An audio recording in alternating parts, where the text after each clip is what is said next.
નમસ્કાર વિદ્યાર્થી મિત્રો, ગાલા અસાઇનમેન્ટ 2025 પ્રશ્નપત્ર 2 વિભાગ સીનું સોલ્યુશન આપણે જોઈશું. બરાબર. 38 નંબરના પ્રશ્નથી ચાલુ થાય છે.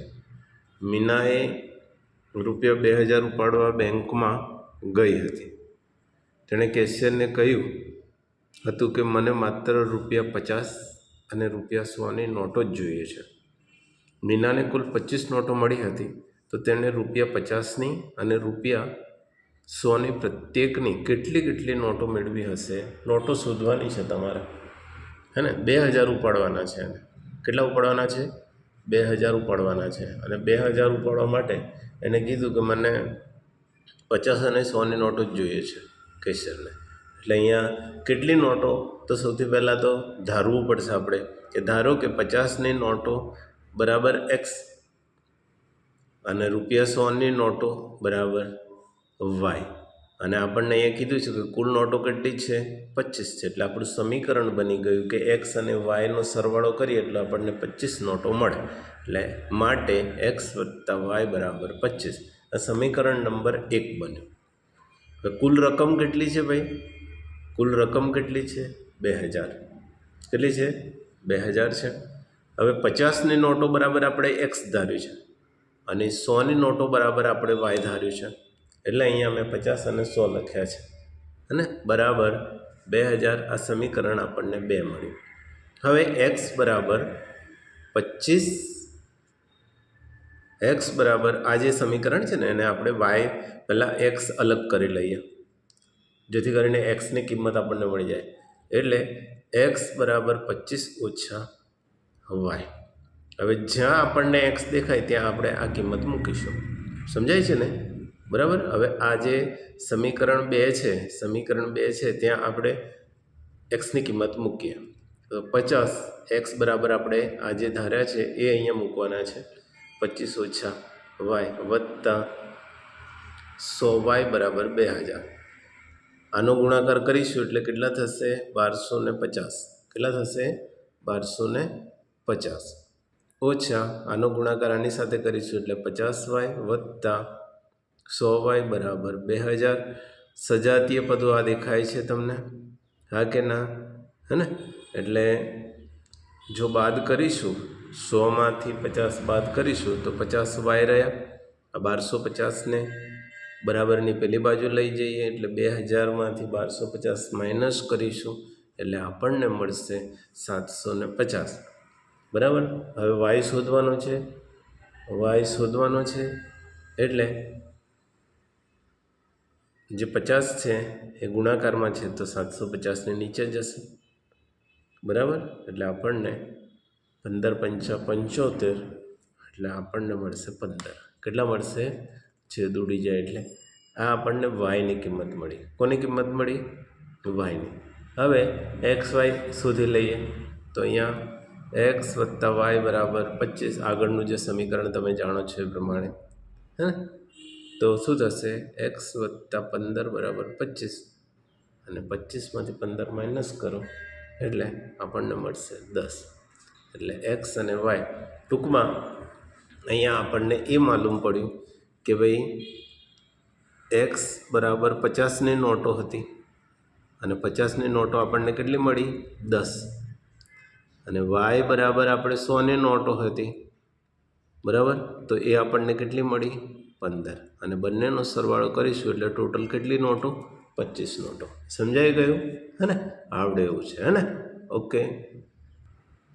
હવે દાખલા નંબર 39 જોઈશું આપણે.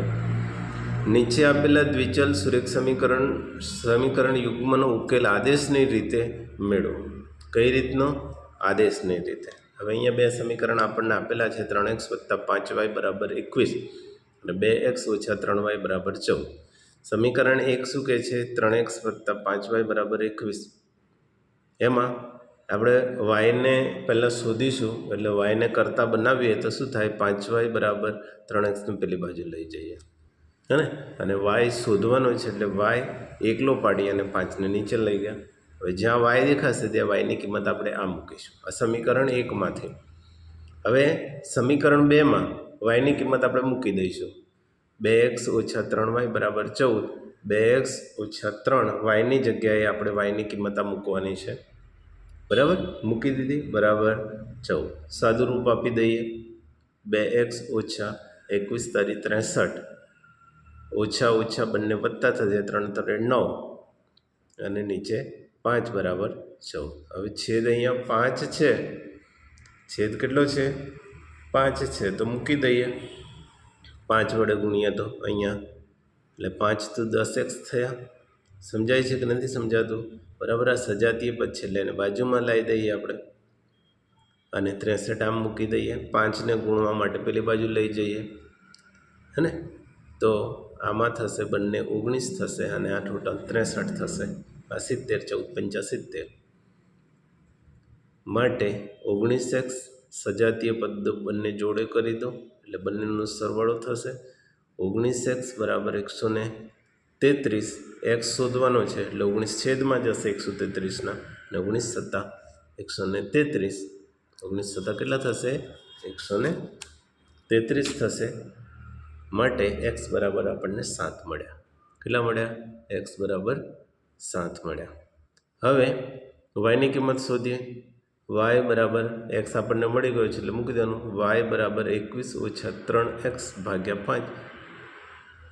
y બરાબર 21 ઓછા 3 કૌંસમાં 7 xની કિંમત મૂકી દીધી 5. 21 7 તારી 21, 5. 21માંથી 21 વત્તા ઓછા છે એટલે ઉડી જશે 0, એટલે y બરાબર આપણને 0 મળશે. અને 0 ઉપર હોય અને નીચે છેદ હોય તો એનું કશું વેલ્યુ થતું નથી, 0 જ થાય. એટલે આપણને x બરાબર 7 અને y બરાબર 0 મળે છે. ખ્યાલ આવી ગયો તમને? ઓકે. હવે દાખલા નંબર 40 સમાંતર શ્રેણીનો દાખલો છે. સમાંતર શ્રેણી 9, 17, 25 ના કેટલા પદોનો સરવાળો 636 થાય? પ્રથમ પદ આપણને આપેલું છે 9. બંને વચ્ચેનો તફાવત શોધીએ તો a2 માંથી a1 માઇનસ કરો એટલે આપણને 17માંથી 9 માઇનસ કરીએ એટલે આપણને 8 મળશે. ડી આપણને તફાવત મળી ગયો અને SN કેટલા છે? 636. અંતિમ પદ કહીએ તો. હવે સમાંતર શ્રેણી સરવાળાનું સૂત્ર મૂકીએ આપણે તો SN બરાબર n/2 કૌંસમાં 2a વત્તા કૌંસમાં n ઓછા 1 કૌંસ પૂરો ડી. SN આપણને 636 આપેલું છે. n ભાગ્યા 2 કૌંસમાં 2 a બરાબર આપણને 9 આપેલા છે, બરાબર, અને ડી બરાબર આપણને 8 આપેલા છે. મૂકી દીધા. આ 2 અહીંયા આવી જશે, ભાગાકારમાં છે તો અહીંયા ગુણાકારમાં આની સાથે ગુણાઈ જશે. n એકલો પડી ગયો. અહીંયા 9 દુ 18. અહીંયા આપણને આનો ગુણાકાર આ બંને સાથે કરી દઈએ 8ને, એટલે 8 એકા 8 એટલે 8n થયા અને 8 એકા 8. સમજાય છે કે નહીં સમજાતું? બરાબર, આ બેને ગુણાકાર કરીશું આપણને એટલે 1272 મળશે. કેટલા મળશે? 1272 વત્તા અહીંયા આ બંને સજાતીય પદો છે, એક ઓછા છે વત્તા છે એટલે 10 રહે, 8n રહ્યા. બરાબર, હવે આનો ગુણાકાર આની સાથે કરી દઈએ આપણે તો આ 10n રહ્યા અને n નો વર્ગ થશે, 8n નો વર્ગ. સમજાય છે? એટલે એ પ્રમાણે આપણું એક દ્વિઘાત સમીકરણ બની ગયું. 8n નો વર્ગ ક્રમશ પ્રમાણે ગોઠવીએ તો 10n અને આને આ બાજુ લઈ લઈએ 1272 એટલે 1272 બરાબર 0. એમાંથી આપણે જો 2 બહાર કાઢી લઈએ આપણે તો 4n નો વર્ગ વત્તા 5n ઓછા 636. આ બધામાંથી 2 સામાન્ય કાઢી લીધા છે, બરાબર 0. ચલો હવે આ સમીકરણમાંથી આપણે a બરાબર 4 લઈએ, b બરાબર 5 લઈએ અને c બરાબર ઓછા 636 લઈએ. હવે દ્વિઘાત સમીકરણનો ઉકેલ મેળવવા માટેનું જે સૂત્ર છે એને જોઈ લો. અહીંયા n બરાબર ઓછા b વત્તા ઓછા વર્ગમૂળમાં b નો વર્ગ ઓછા 4ac ભાગ્યા 2a. હવે આપણને આ જે કિંમતો છે a બરાબર 4, b બરાબર 5 અને c બરાબર ઓછા 636 એ આમાં આપણે મૂકી દઈશું, હે ને? b બરાબર કેટલા છે? ઓછા એટલે 5 છે તો આપણે ઓછા 5 લખી દીધા, વત્તા ઓછા વર્ગમૂળમાં b 5નો વર્ગ ઓછા 4, એ બરાબર 4 છે અને સી બરાબર ઓછા 636 છે. નીચે 2 અને એ બરાબર 4 છે. સાદુરૂપ આપી દઈએ. -5 વત્તા વર્ગમૂળમાં 5 5 25 ઓછા આ બંનેનો આ 3 3નો ગુણાકાર કરીશું એટલે આપણને 10,201 અને નીચે 8 મળશે. ખ્યાલ આવ્યો? આ બંનેનો સરવાળો કરીશું અને સરવાળો કરતાં આપણને 101 મળશે વર્ગમૂળમાં. કેટલા મળશે? 101. એટલે આનું વર્ગમૂળ નીકળી જશે. વર્ગમૂળમાં જે પણ સંખ્યા થશે એનું વર્ગમૂળ જે આપણને મળશે 101 મળશે. ખ્યાલ આવે છે? અને 101નો વર્ગ છે આ બંનેનો સરવાળો મેં થોડું ડાયરેક્ટ લખ્યું છે એટલે તમને ના સમજાય તો જાતે કરી લેજો, હે ને. એમાંથી આને આપણે માઇનસ કરવાના છે અને માઇનસ કરીશું એટલે આપણને 96/8 12 8 96 થાય ને એટલે 12 મળશે અને 1 આપણને આ મળશે. એટલે n બરાબર આપણને આ મળી ગયા, 1 આવું મળ્યું, બરાબર. અને એને આપણે કરીશું તો 1 આ પ્રમાણે મળશે, n બરાબર 13.25. ખ્યાલ આવે છે? એટલે અહીંયા બે સંખ્યાઓ આપણને મળી, n બરાબર 12 પણ મળે અને બીજું n બરાબર 13.25 પણ મળે. શું મળે? 13.25. આ પણ જવાબ થાય. ખ્યાલ આવી ગયો?